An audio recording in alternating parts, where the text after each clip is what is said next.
Game time. Game face on. As I've already hit record. Ladies and gentlemen, welcome to another episode of What the Wednesday. My name is Chris Qualizar. I'm going with it. I'm sticking with it on the Twitch side at least. Oh, yeah? Mike Guy's staying on YouTube. That's what we're doing. So Chris Qualizar with my co-host, Dusty the Game Hopper. Tonight we are here to talk to you guys about special streams, special things that content creators can do to try to liven up their channels, to try to give themselves little boosts. And, you know, do they actually work? Do they actually help? Do they actually generate additional promotion or long-term standing in your channel? So before we get into all that, let's start out. Dusty, how's your week been, my man? How you doing?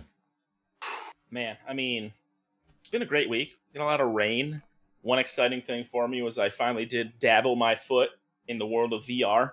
And I'm not going to lie, it's hooked me pretty quick. I can imagine over the next couple of weeks, I'm probably going to spend more money than I want on VR games just to try stuff out. I got the Quest 2. People who want to know, very base, easy. But the fact that it's, mobile and you don't really need to connect it to anything if you don't want to has been nice. Main reason was to try to help get myself a bit more active with kind of being stuck, not doing much still with the pandemic going on. So we'll see. We'll see how it goes, but it's been fun so far. It's been a cool journey to kind of finally dive into that side of things that I've waited so long to do. So that's been my big news, my excitement. What about you? I know we have a special game lined up after the podcast tonight, but oh yeah, in the future, I'm very, very looking forward to when you're able to play Phasmophobia or other games via this VR system. I think that's going to be a huge turn or a huge boost to the what do they say, the engagement or the dude. I am going to be on the floor. What do they call it? What do they fear. call it? When you're so into the game, the immersive experience. There you go. That's what I was. That's the word I was looking for. The immersive experience for the game itself. I really do. I think VR is something that is super adoptable to a lot of games that won't be penalized by fast motion. Because let's be honest, a lot of us that are gamers, we're not necessarily, we're not terribly uncoordinated, but we're not superstar athletes. We're not gymnasts. Yeah. We're not fencing experts, right? So if you go throw in a couple of us in an actual real life experience sword fighting game, right? Yeah. We're much better with a keyboard and a controller than we are with actual, VR, immersive VR experiences. So when you find games that are like Phasmophobia, I think that's a really good style of game because it's slow paced for the most part. Very true. Right? And it is just immersive in itself, right? So it takes a while for you to be able to experience. It's not this run and dash and flipping and again you're making yourself sick while you're trying to play it. So it's a good slow burn, there's a lot of games that just don't do that right, and Phasmophobia is one of the ones that does, and that's what makes it so much fun for me. So I think, but I do think that VR has a lot of potential in that market, and I think there's going to be a lot of people who, or at least I hope a lot of developers really stick with it. I hope it doesn't turn into. Honestly, to me, it's already hung around longer than 3D did. Yeah. Right. 3D was like a 1 year. That? It was like a 1 year fad, and it was gone. So it's already stuck around longer than 3D. It's already got a much bigger fan base. People have adopted it much more than 3D ever did. So I think that, I think it's here to stay. It's just how far do developers continue to push the limits on what immersion really is? Very true. Yeah. I know AR is going to be right behind it. And I think at the end of the day, they're both going to have their place. I know some people say AR is going to, just take over and VR is going to be not remembered, but I think they both have their implications. They both have their places in the gaming world. Yeah. Yep. So we'll see. I'm excited for it. I ordered a 20-foot braided cable to be able to hook it up to the PC. 20-foot braided, okay. Yeah, right. Yeah, dude.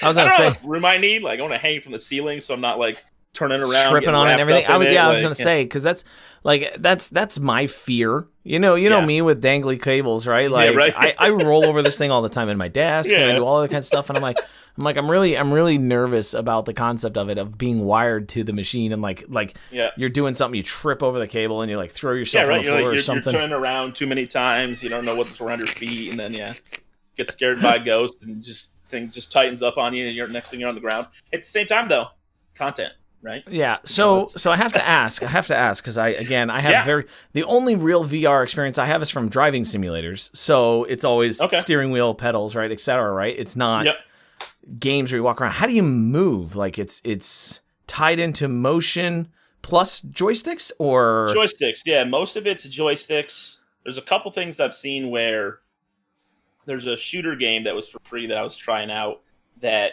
you actually have like rocket boosters attached to your wrists. So like when you're just like aiming in a direction, you pull the extra trigger on the controller and it just pushes you that way. So I've seen a lot of people doing unique ways with it. Some of it's point and click teleportation. You aim to a spot on the ground, click a certain button, all of a sudden you're over there in the room and things like that. So that can be a bit more disorienting to me than just walking around with a joystick. Right. But yeah.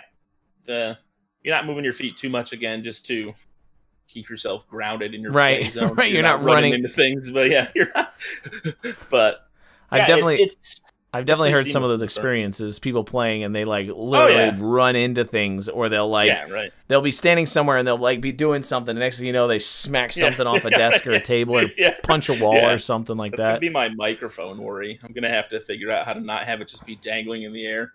But it's safe for the most part. But again, they do a really good job with that. At least like with the Quest, you pretty much like actually draw your safety zone on the floor. Sure. Because it lets you look through the cameras on the lens, so you're still like looking at your room even with your headset on. And then if you ever get close to it, literally like a gridded wall comes up to warn you, like, hey, you're about to run into something. So it's pretty neat. The safety features are definitely a lot better than I thought they were. Cool. Yeah. Cool. So stepping into I guess the first topic could be slightly correlated a little more on what my title was tonight, right? With Leave those connections, man. Yeah. So because I'm titled that "Are Streamers Helping the World?" Right?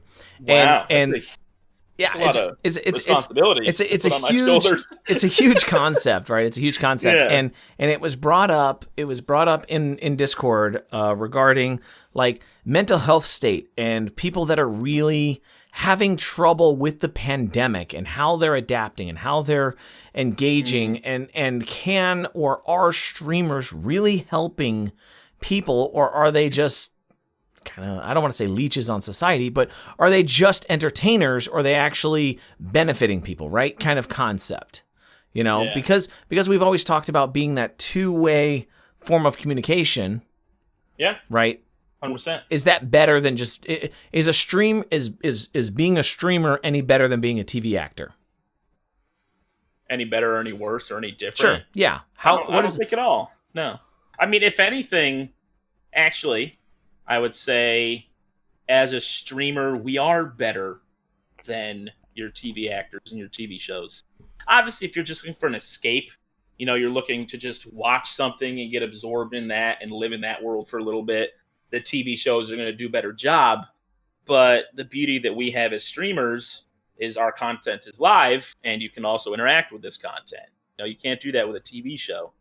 You can't stop and ask questions and things like that and feel that connection a bit more, again, too, because maybe some of us here are playing a character, but for the most part, we're all just, we are who we are. We're real people, regular people, just like everybody else watching us, and that makes us more relatable for sure. It's an interesting concept, and I would say kind of to step into where you're going with that. I think I would say that I would feel that streaming in general has a bigger impact, both positive and negative, right? To some extent, streaming has a bigger impact on the world than TV media does, because at least like standard sitcoms or your dramas or things like that, because like we're mentioning, these two-way interactions. Could you imagine if like you got lost in the middle of a TV show and you could just like pause it and ask the actor, hey, hold on, I don't understand the background here. What's going on right now? Yeah, right. And they just like turn and look at you and be like, this is what we're doing right now. Blah, blah, blah. And I'm like, oh, okay, cool. Yeah, continue on with what you're doing. Right. It's just an entirely different type of interaction, right? YouTube doesn't give it No other, right? You know, we've talked about it. Yeah, I mean, YouTube Live does, obviously, but like standard YouTube videos doesn't give it, right? And we've talked about this in the past where Twitch or streaming platforms in general give the biggest connection to their audience, right? Like you have the ability to have a bigger impact on your viewers and directly engage with them. And I think that's why it's been in years, right? When was TV invented? In the 40s? Well before I was alive. 40s was TV, I think. I'm taking a shot in the dark. I want to say 40s, television invented maybe 30s. 1920s? The 20s, really. Amplification made television practical. Okay. So the 20s. It was even that far back. I wasn't positive on that. But so we'll say even in the 20s. So since in the, the 100 years, the 100 years that television has been around, right? Yeah. Motion picture content, right, has been around in the home, that the idea of being able to engage with those people on your television or your screen is still in its infancy, right? It's 10 years old or 15 years old. It's 1/5 of the age of the media. You know what I mean? There's an entire generation that never experienced it still. Yeah. Right? Yeah. It was still very, very on the edge of the streaming world. And that'd be crazy to think, 100 years from stream one, see what it's going to be like. Yeah, I think it's going to be completely different than what it is now. I mean, I think you'll see a lot of the same stuff, but I know we talked a little bit about it. Yeah. Yeah. There's some anticipation that, just like we said, where TV streaming will become much more like normal TV, but, where people are interacting alongside it. You already see it in like watch parties and things like that, where people are able to watch content. Yeah. Right? News stations are doing Facebook live streams and other things like that, right? They're intentionally finding ways to find interactive mediums so that way they can feel like their viewers are actually connecting with them versus just broadcasting something, signing off, and going home, right? Yeah. The viewers want to know that they're being heard and the type of content that they want to consume is at least considered. Even if you don't get it, they just want to know that it's being considered and looked at, right? Like if you're on the news and you're like, you're on the news and you're typing to the weather guy and he's like, hold on, let me read the Twitter feed or whatever. And the news guy, he doesn't get to your tweet. That's okay. You still want to try to get your question across or whatever, right? Like that's still part of the intention there. Could you imagine a news show where you're able to interact and ask questions? Oh my God. I feel like that'd be I don't even know. I mean, I've seen headline news. You see some people do it, yeah. I was gonna say, I think I've seen headline news do it, where they'll take like various tweets throughout the days and things like that, and respond to them or stuff. But it's not like real time. You know what I mean? Sure. It's like over the past 5 days. Here's all the tweets that have come across. Here's our responses and our answers and things like that. So it's a little different the way that's set up. But yeah, I totally understand where you're going with that. Yeah. It'd be something. Yeah, the Q&A is still nice to see. It's they're at least acknowledging their viewers in that sense. Sure. I can appreciate that. Not everybody always does, or they ask their own questions and then answer them, which, their questions aren't always what the people want to know too, so. Yeah. So it'll be interesting. I still think, leading back, I think that, especially from a mental health perspective, I think streaming has given a lot of people that would typically,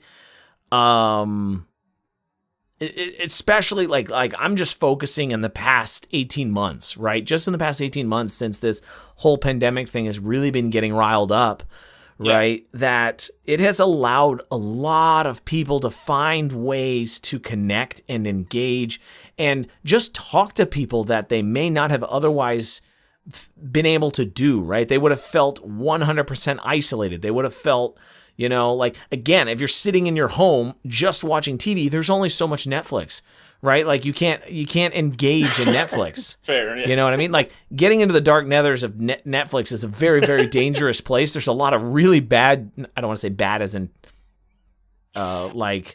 lewd. I'm saying bad as in like just terribly produced content that exists on Netflix. Horrible movies that are out there. And if you've seen them all, there's you need to get out of your house, or you need to find somebody to talk to. Yeah, if you're not doing it ironically, like me and my friends used to have nights where we purposely look for those 1-star movies just to see like how bad they are, turn into a drinking game or something like that. But yeah, and I mean, I'm 100% on board with you. And like, without streaming for me during this pandemic, I probably would have lost my ever-loving mind, just sitting here doing nothing. I shouldn't say doing nothing. I'd still be playing games and stuff like that. But the interaction and community and stuff that you get out of the streaming world it's really next to none as far as I'm concerned. There's really nothing else like that currently. And you see, like, that was from, again, a viewer's perspective. Then you even have those who, either are dealing with anxiety issues, or they're dealing with depression issues, or they're dealing with even to the point where you could have like ADD or other things like that an outlet such as streaming gives you the ability, something to focus on, or a group to connect with, or say you have positivity issues, right? And you're just looking for ways to be positive, and you find a community that is very, it's just a very, very positive group of people. You don't allow any negativity, and you find, even if you find 5 people that are positive all the time and they're just doing nice things for each other, right? It just helps that idea and that mental state. It only takes, like what they say. It's something like the humans can only have so many friends. I forget what the number is. And it's like 150 connections or something. And then and then people start to taper off in your brain. Like it's like an actual physical limitation. Well, yeah, but if you don't have any, right, having 5 can make such a huge difference in your mental state. Having that one, do you remember as a kid?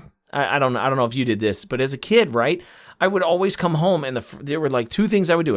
I would either call my buddy, or I would like get on AIM and chat with somebody. Like that was was the thing. That was the thing you wanted to do. Like you went to school, and especially if you guys went to different schools and you guys played different sports and all that kind of stuff. It was like right after you got out of school. Oh wow! Woo! That was not. Hold on, let me take a sip of water there. Oh man, I loved school. Good time in my life. Yeah, I'm going back to school apparently. Right after you get out of school, and you're not connecting with people, like, or you don't have really good friends at school, and you're looking for those other people that you had connected with that way. And streaming is just a level up from that, right? That experience where people, wanted to find connection, needed to find ways to cope or survive through bad experiences in life, and if that doesn't exist in your social circle, this gives you the ability to make your social circle that much bigger. Yeah, no, especially it's, obviously there's some connecting interest too. And we get to share doing what we love, be it just hanging out, chatting with people, or playing games and answering questions and all these things, playing games with the community, all the kind of stuff that we do on our channels. And that too, just knowing that you're already here with people you have something in common with, makes it so much easier for those connections to grow and create these awesome communities that, again, they keep us sane. It takes one person to change your life, so. Yep, I agree. I totally agree. I'm so glad that that when I got out of the racing, the racing spectrum, that I found streaming, because again, if I were still racing when the pandemic happened and races got shut down, I would have been like, like, what do I do? What do I do? What do I do? What do I do? What do I do? Right? And just being a part of the streaming community has given me focus, has given me drive, has given me something that I can still focus on from my house, right? Like there were those memes going around that, like, people are being told to lock inside, and they're, stay locked inside, and they're like, I've been dreaming of this, dreaming of this day my entire life. And it was just kind of one of those things. I have survived the pandemic because everything that I am focused on is right here anyways. It's in this space that I get my motivation and my, thought process, and that I feel comfortable, and that I want to, create and do more and be, and engage, right? It's here that I want, dude. I have my Discord. I have, I've recently started getting into Reddit. I mean, I just kind of been spending 2 days on Reddit, just kind of playing around. Reddit's new to you, huh? It's brand new Reddit. I had zero karma going into this, so I didn't even know. I had to Google what karma was because I was like, what's this karma number mean? So, and it's been, just a cool thing for me to kind of, I want to say flourish, but it's not necessarily flourishing. It's just kind of like being able to do what I love during the pandemic because I'm able to engage through the internet, right? Yeah. Yeah, all us gamers and streamers and viewers and things like that, it's kind of funny that, we were the ones built to withstand this more than anybody else. We were the most prepared. And, again, like you said, it's flourished. I think there's a lot of awesome communities and things like that have grown so much tighter and closer and bigger because we were all kind of trapped inside and needed an outlet for that social side of who we are as humans. And it's been cool to see. It's been awesome to be a part of. Met a lot of awesome people, made a lot of awesome friends during this time that, if I was just living my day-to-day life, definitely wouldn't have made those connections because, I don't know, you don't these days just walk around and just talk to people.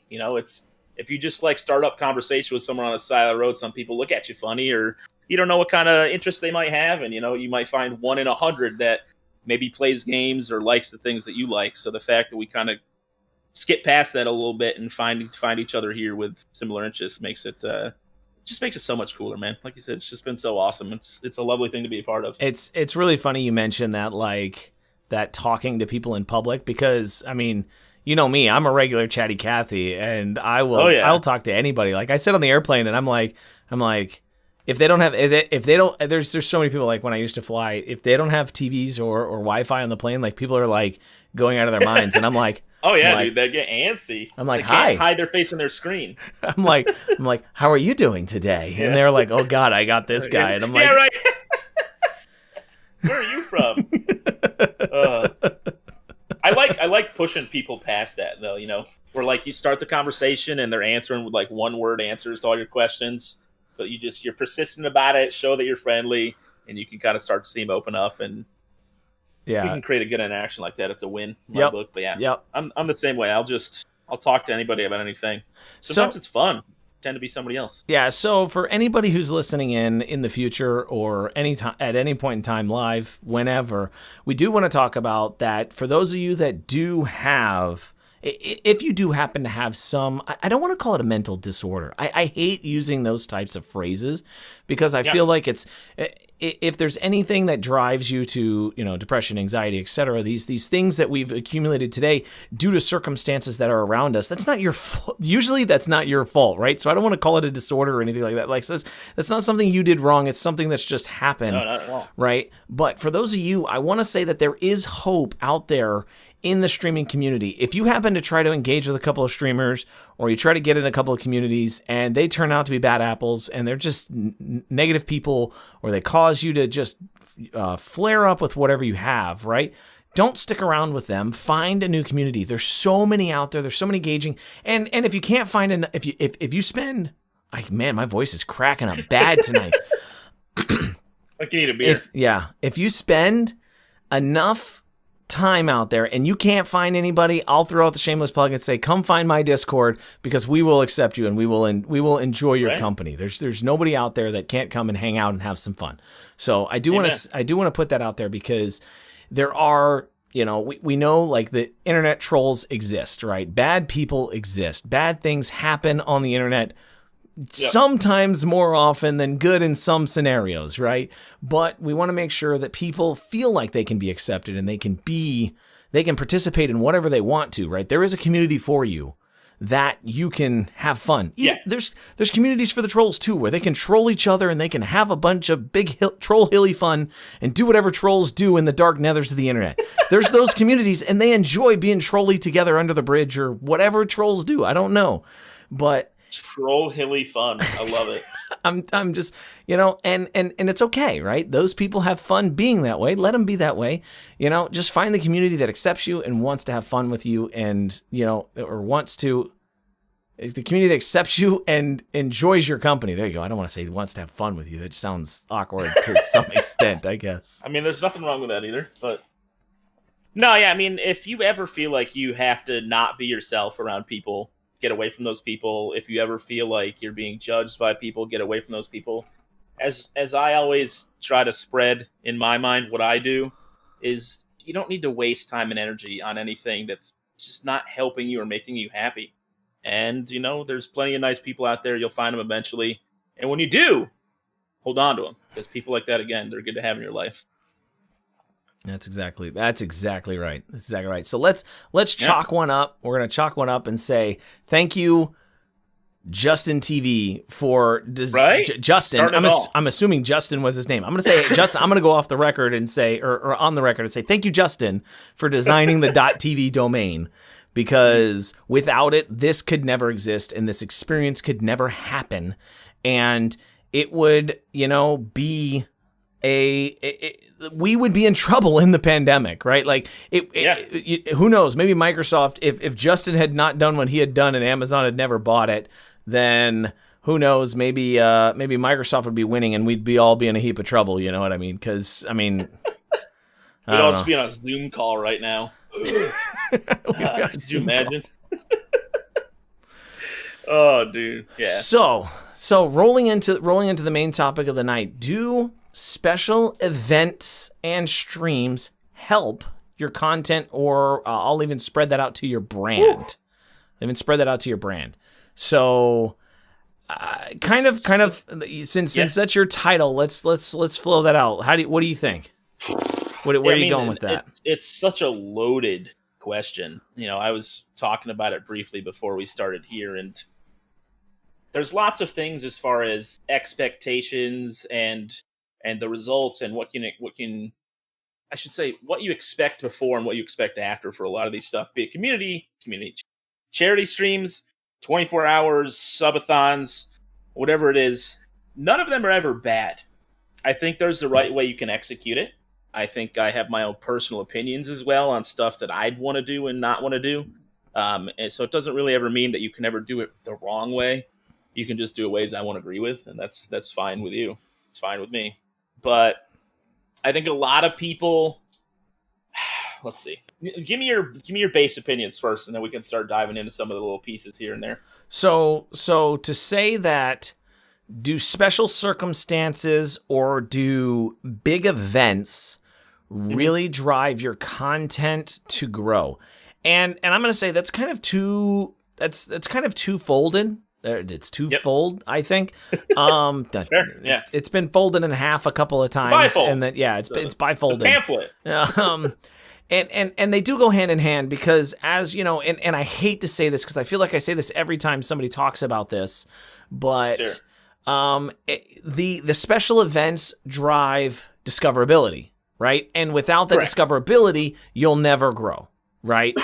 No matter how good of a content creator you are, no matter how good your streams are, you could have top tier, like best production, best audio, crazy inventive things and crazy engaging things. If nobody comes to watch, nobody's going to know it's happening, right? Yeah. Part of that whole special event thing is drive the hype, drive the engagement, drive the experience, drive the exposure, get discovered. So that way, when they come back, they can experience all those amazing things that you're doing on the side.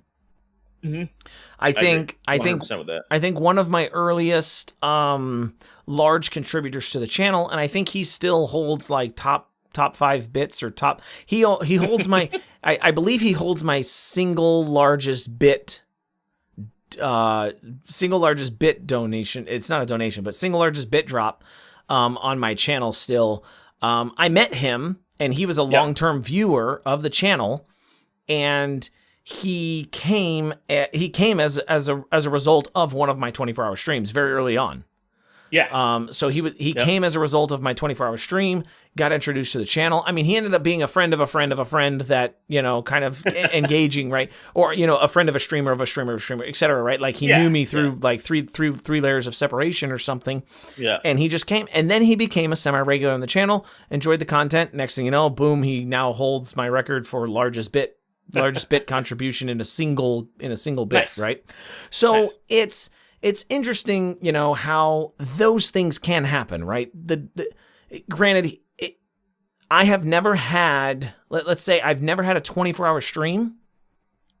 Yeah. And then immediately seen my numbers grow right afterwards, right? Like it's got nothing to do, and that's where I want to get to the point to where saying like, no individual event is going to say like, here's your, if you've got 25 viewers today, you do a 24-hour stream. By the end of the 24-hour stream, you could be at 50, but chances are you're not going to have 50 and then keep going upward from there, right? When you go to your next stream, you're going to go back to your 25. That falls into the expectations side of it for me is you get a lot of people where they almost seem to get discouraged.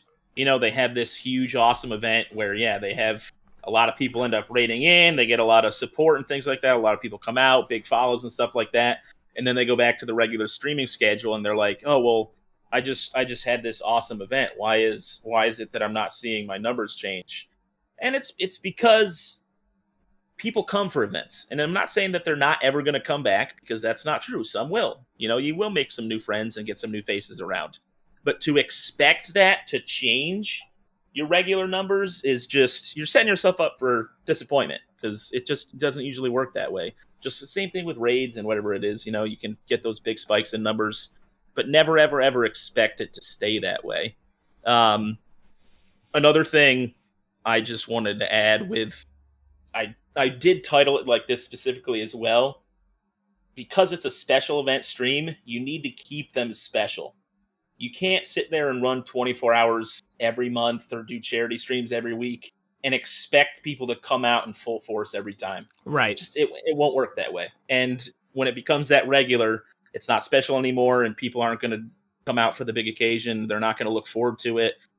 You kind of take the special out of it when you run it on a regular basis like that. At that point, it becomes a part of your schedule, right? Like say you did. I mean, and let's get to the point. There's nothing wrong with doing a monthly charity stream, right? There's nothing wrong with doing that. Not at all. But you need to set your expectations to understand that if you do a charity stream once every 6 months, your results may or may not be different. You have the ability to have higher expectations for that once every 6 months, because people will save for that. They'll know that this is a limited time. This isn't coming for another, this isn't coming until December of the year, right? If we want to contribute, we got to contribute now. It's not like, oh, well, I don't have it right now, I'll contribute next month when it comes around. Oh, well, maybe in 2 more months, right?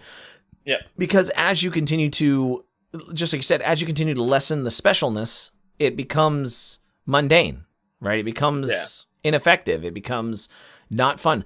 Let me ask, do you know how many subathons Ludwig has done prior to this one that he just did? I don't know if he ever has, as far as I know. He might, but not. I would say, nobody. As far as I know, I know, he hasn't done one since he's started, his growth path, right? Yeah. Like since he's really been discovered. Yeah. Right. So right. Since he's really started to grow into being Ludwig, right? Yeah. So and that's part of what you're getting at, right? Like this is something where honestly, if this guy wanted to do a subathon, if this guy wanted to do a month-long subathon once a month, he'd probably still hit his goals.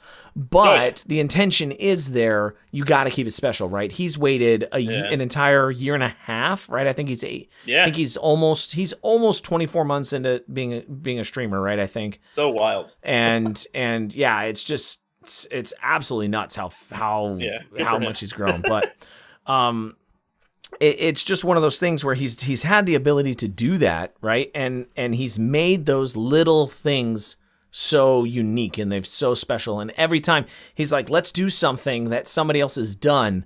Let's put a twist on it. Let's make it special for me. And let's never do it again. That was a one-time event. If you didn't participate, I'm sorry. Yep.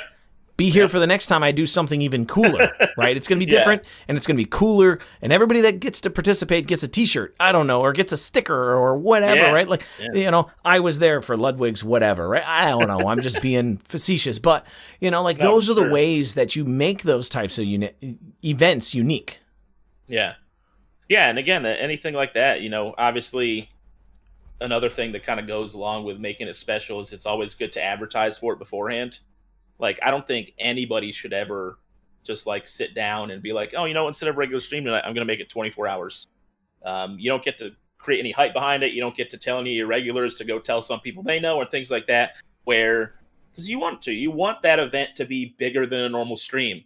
And I'm not saying that you should get discouraged if you ever 24 hours, something like that, or charity stream and only a couple people come by, just like they do on your regular nights. But you want to try to give it the best effort to be successful. And to do that, you're going to need to advertise and create some hype for it. I think Ludwig did that with his. I think I just got a really cool idea for a future charity stream, though.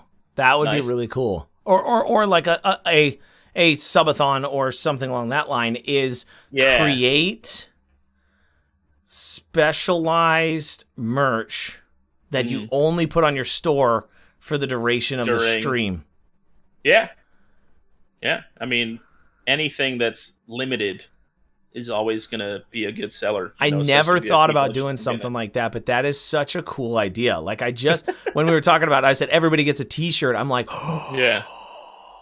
Wait a minute. Yeah, I mean, you got to think of it like, the concerts you go to where they have the limited for that one venue, things like that, where, it's like, yeah, this is a at concert only tour, the special edition, whatever you want to call it at that point, that you can only get if you were at that concert itself. So, no, it's a great idea. I like it a lot. I think that's my next whatever it is, my next whatever. Whatever it is. I do want to, speaking of charity streams, let's see, how do I want to word this so I'm not like making it weird? Obviously, any charity stream to me is great. There's a lot of good causes out there. If I was ever to do one, I'd probably personally aim for like a smaller charity around me, something that, I feel like I have some sort of connection to, where, you can raise a $500,000 really makes a big difference. Nothing against the giant charities, just in my head, they get a lot of support from big organizations and companies and stuff like that already. So I feel like my $500 or whatever might not be a game changer for them. But do you think there's like a percentage requirement for when doing charity streams? Because I do have to say I've been on a few before that like 10% of what we raise today in donations will go to, and not that that's bad, but like that puts a bad taste in my mouth. Personally. For me, it's for me, because here's the weird part for me. Yeah. I never say. It's to me, it's all in the wording, and I would say it this way: 100% of revenue.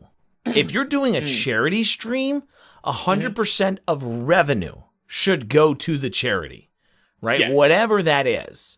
Obviously, if you're doing something like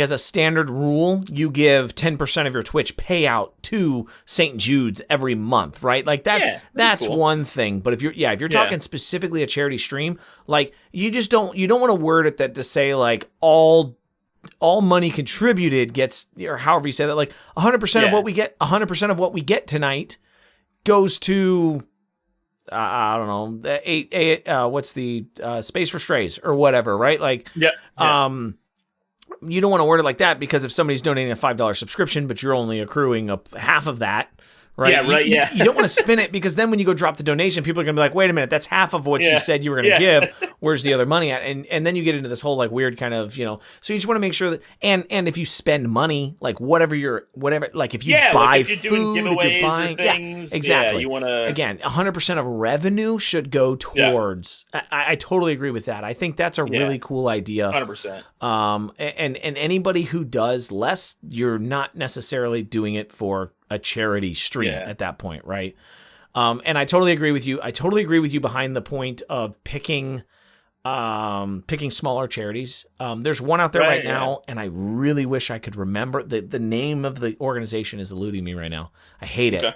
But they actually build these portable carts that have like Xboxes and PlayStations and stuff built into the cart, and it has a little flip-up TV monitor on it, and they donate them to hospitals for kids.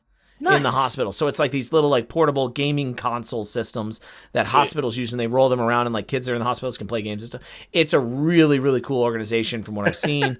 And I just remember getting to play on something like that when I was in the hospital as a kid. I played some Super Nintendo. Yeah, a little cart that rolled in. Yeah, so they do that. It's everything goes to the construction. It's a nonprofit organization. I'm like that's cool. If I do a charity stream, I want to do something like that because one, it's gaming. Right. Two, it's kids. Huge. Right. Yeah. So it's kind of like St. Jude's and what's the big life one? Oh, Extra Life? Extra Life. Yeah, it's like St. Jude's, it's Extra Life. It's all these, it's kind of these organizations, but it's just on a smaller platform, right? Yeah.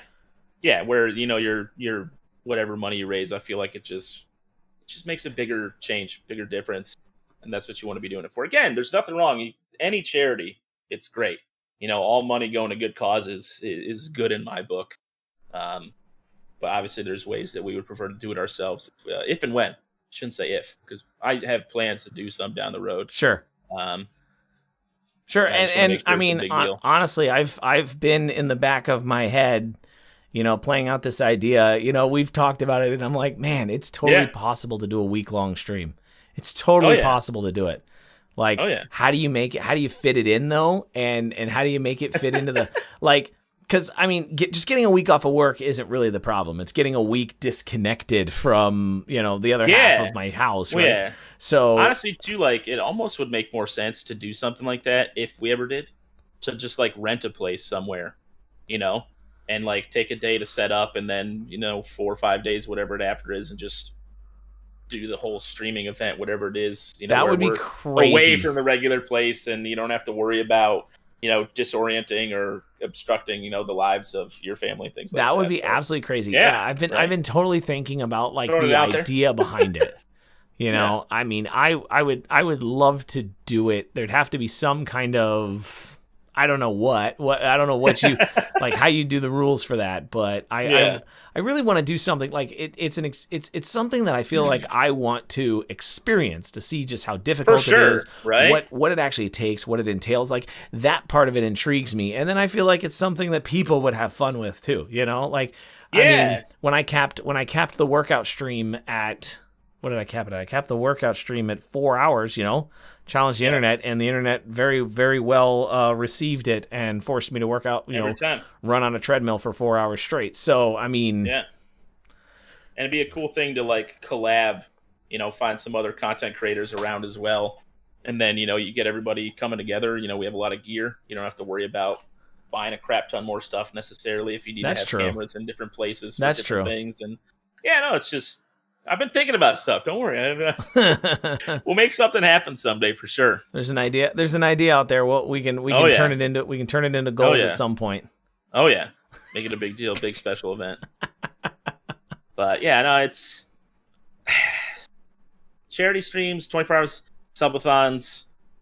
So we've had a few small conversations on subathons. Do you still even after seeing Ludwig's subathon today, or not today, but last month, right? Do you still feel the same about subathons as you have in the past?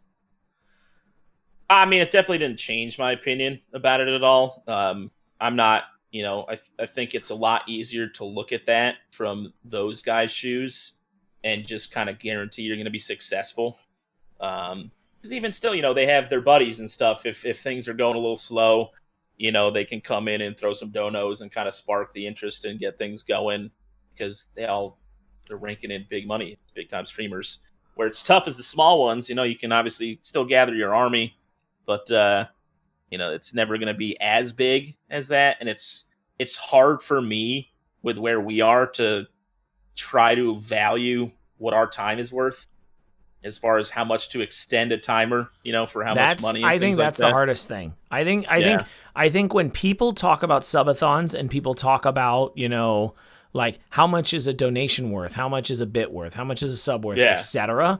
Because even the hardest part is like we've talked in the past again, like a sub is worth half of its value, but you can't say that to the viewer, because you can't say, oh, by the way, if you give me a $5 donation, I will extend the timer 5 minutes. If you give me a $5 subscription, I'll extend the timer 2 minutes.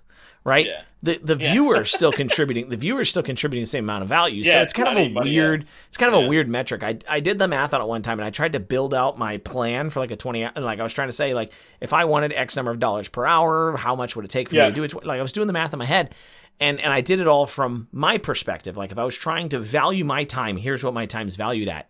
And it looked really crappy on paper. Like I was like nobody's gonna like. Well, yeah, because I don't know. It's one of those things with the internet challenge thing too. You know, you hate to number one undervalue it, where all of a sudden you're just getting hammered. You know, and you're in there now for weeks or whatever you have it set at because you just set the bar too low.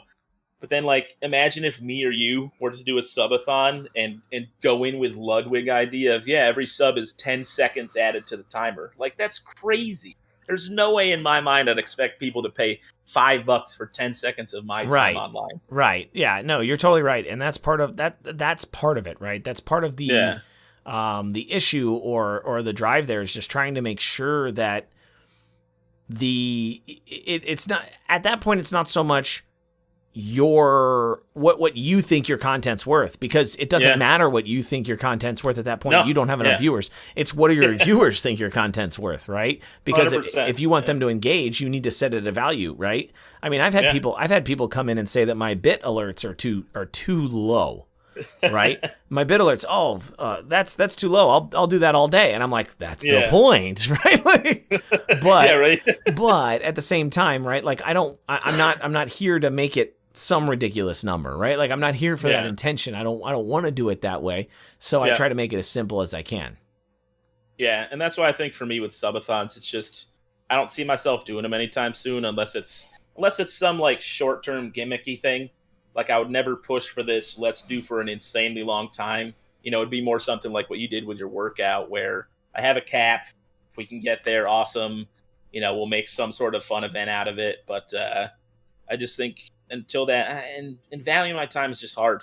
You hate to do it, you know, because it would feel bad if you do a subathon and you know that you add like 5 extra minutes to the timer and that's it, you know, and you're just cutting the camera, calling it. You're like, all right, well, we tried, you know. Yeah, maybe next time, but I think you have to. I think you have to value or set a minimum time, right? Like if you're gonna do it, to me, if you're gonna do a 24-hour, right? Like if your intention is and your max time's 24-hour, you have to do 8, right? Like you have to do an 8-hour stream, otherwise you're letting everybody else down entirely, right? So that same concept goes where if you say I'm gonna do a week, right? You got to commit to at least one 24-hour. For sure. To be able to even get that timer rolling and be like, if the timer's off, you know, I'm gonna set the timer for 24 hours, but the max will be, you know, I don't know what 7 times 24 is, so I'm not gonna do the math, but the max will be 7 days. 144, right? Is it? No, it's 12. That's not right. So it's 298. 288. Nope. Yeah, 288. 288. My math, my brain. I don't even been thinking about it. Hours. Yeah. Jeez. 288. So Don't worry about me. Wait. Yeah. No, it's not even close. Wait a minute.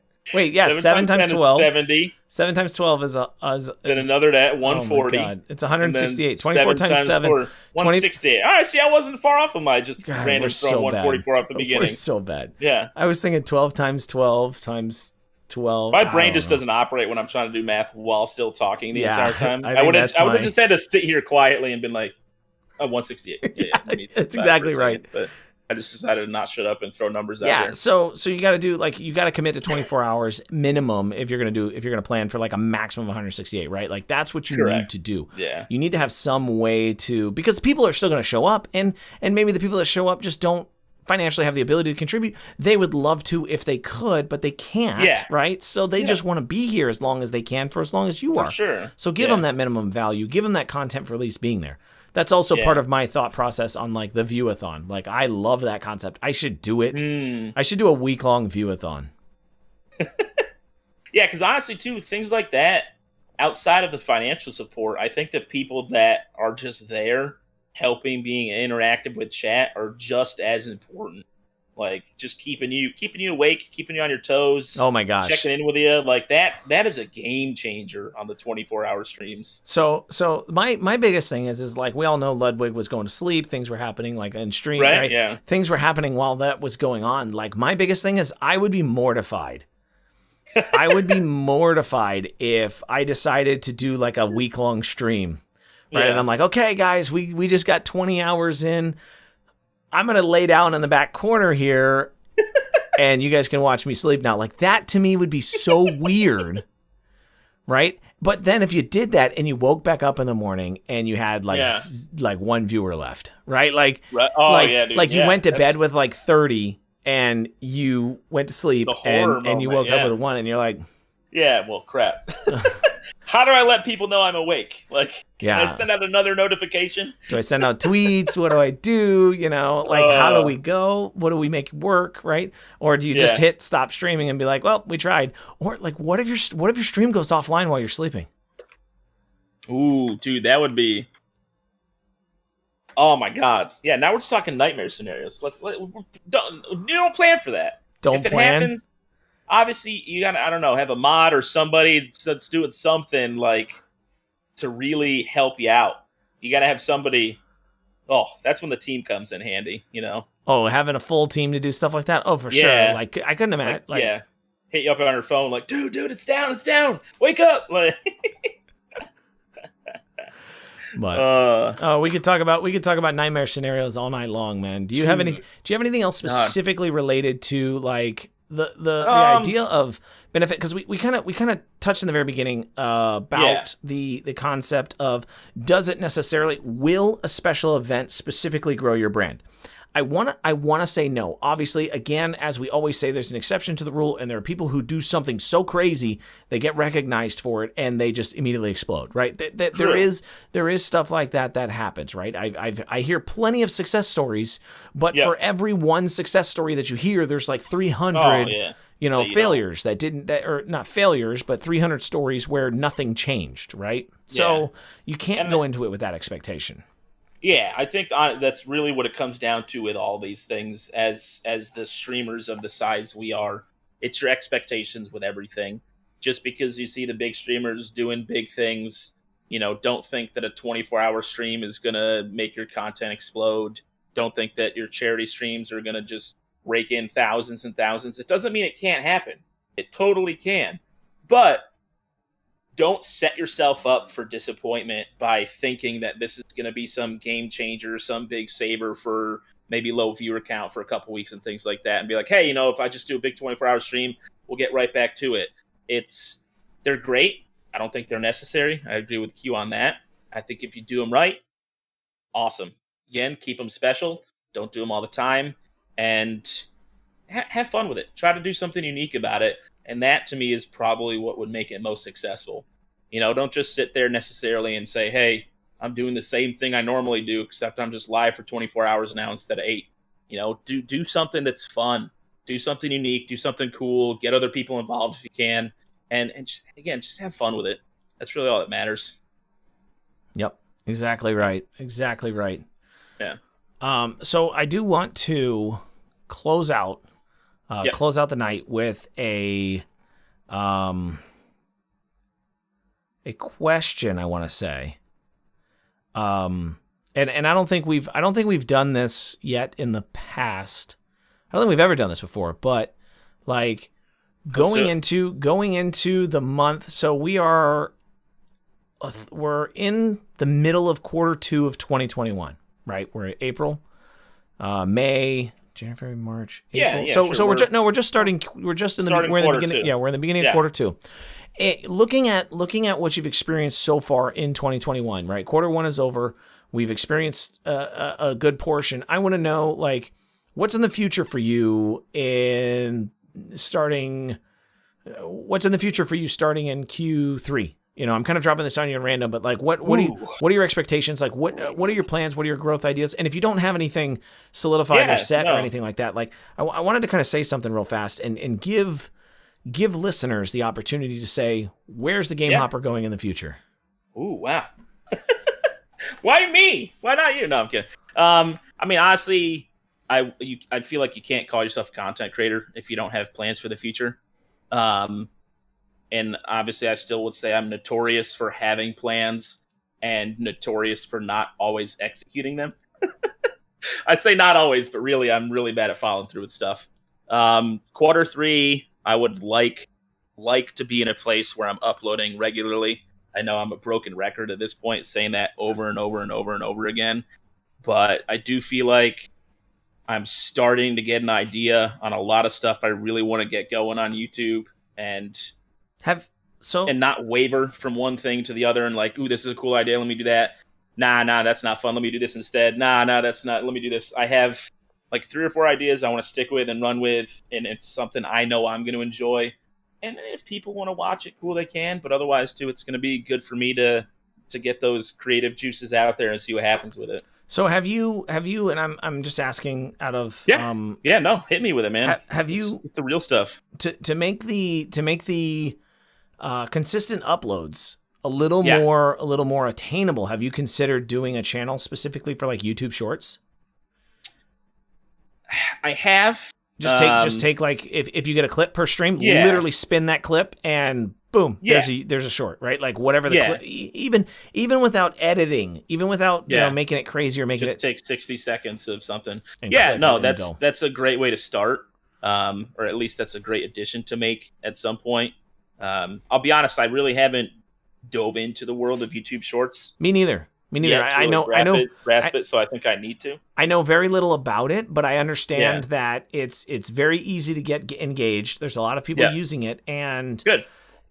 And it's simple enough. The only weird thing that I know about is you have to use landscape videos. So like you'd have to do some editing to kind of shift your video to be. You have to use portrait. Sorry, not landscape. Right, so you have to shift your video, like just do some editing. But man, I can tell you, like realistically, you could go back and download all of your clips and have post one every 2 days and have like 6 months worth of content just uploading old clips. Because I can tell you right now, and this is where I think you excel way more than me. And I'm giving you the benefit. I'm giving you a big compliment here. Is your commentary is absolutely hilarious compared to mine. Like I'm Thanks, very simple when it comes to my commentary in games. You say some of the darndest things sometimes, and those are the moments that I love the clip, and I enjoy watching that part of it. So I have think, no filter. I think sharing that through something like YouTube Shorts could be a very, very good asset for you. Yeah, and you are 100% right, and I need to make it happen. And that's, again, my biggest problem with everything in life is just, lack of follow through, but we're going to work on it. We're going to keep doing it, and we'll get to a point someday, I promise we'll get there. Q3, sure. I would love to have it sooner. So time will tell. Get on me. If you guys see me around, if you see me playing a game in the middle of the day, be like, hey, Hop, get off Outriders. You got that short up yet? Dude, it's so much fun though. I play games. That's my problem. I just get up. Oh no, I just got to like do one mission real fast. 4 hours later, oh now I got to go live, and I didn't do any video edits today. The pains. But yeah, what about you, man? What's Q3 looking like for Balzar / the Mike guy? So, I am going to dabble in shorts. I made my first somewhat short earlier this week. I posted on Twitter from my gameplay of Devotion last Thursday. I would love to have one short every couple of days based on clips or things that happen. So for those of you that are watching, be sure to clip my content because I will steal it and I will put it on. I will put it on YouTube Shorts on your behalf. Thank you for contributing to me. Yeah. Thank you for contributing for me. Yeah. The other side of it is getting back into microphones. I mean, we've talked about this before, nice. But not getting back into them because I have them. I still play with them. Typically I'm using the Rode NT. The problem was I just bought such a nice microphone that I love it so much. I hate disconnecting it. I don't want to put a bad one up here and listen to it. I like the good one. It's putting the good kid in timeout for no reason. Yeah, I know. So I did nothing wrong. I know, but we just need to give the other kids some attention for a little bit. So okay? I have I've been swapping them out all the time on my work laptop. So I've been swapping out microphones on my work laptop just to use them and stuff. And so I love it. I need to get back into it. I have so many videos that I have to create. I have so many ideas. There's OBS tutorials that I've been working on. So it's just getting myself back into the mindset. I recorded a video like a week and a half ago. Yeah. And it just like I could so tell it's not riding a bike by any means. It's not. Like I recorded the video and I was like, what am I doing? I was like making mistakes left and right. And I made like 15 recordings and I was like, by the time I got through like take 10, I was like, I'm so mentally gone right now. I was like, this would make a great bloopers reel, but I mean, other than that, I've got nothing worth anything right now. So yeah, I just need to get back into it and get rolling again. So looking forward to I'm really looking forward to breaking that 1,000 by the end of 2021. So I need to get back rolling and start generating again. So yeah, and I got to start my climb towards that number. Also, I think that we need to add quarter 3. There needs to be some live in person fun event WTWs going on. Certainly. That needs to be part of the plan. Yes, more IRL streams. I mean, shoot, it'll be another 4 weeks. I'll be like, I'll have my second vax and I'll be, through the whatever, Perfect. Fueled and rolling. I like it. So yes, I'll be ready for it. Awesome. Big things coming, guys. Yes. From the Mike Guy and the Game Hopper. We promise. So since we have not made the announcement yet, ladies and gentlemen, thank you so much for all of those who watch this content live, all of those that contributed via follows, via subscriptions, via Patreon, if you happen to be so kind and lovely to do so as well. We appreciate every one of you. If you like this type of content, be sure to check us out. Spotify, Cloudcast, Google Podcasts. Anchor. I can't even name them all. Anchor. Check us both out on YouTube. Links are in the descriptions of all of our content to everywhere we need to be. We'd love to check you guys out on Discord as well. So please feel free to come and hang out with us there. We always taking ideas for new topics for these podcasts during the week. So please feel free to come and join us there and drop your ideas of what you think needs to be heard or needs to be talked about. Other than that, ladies and gentlemen, my name is Chris Qualizar and my co-host, go ahead. Come on, Dusty. Dusty the Game Hopper, the one and only. We will see you guys next week. We'll see you then. We love you.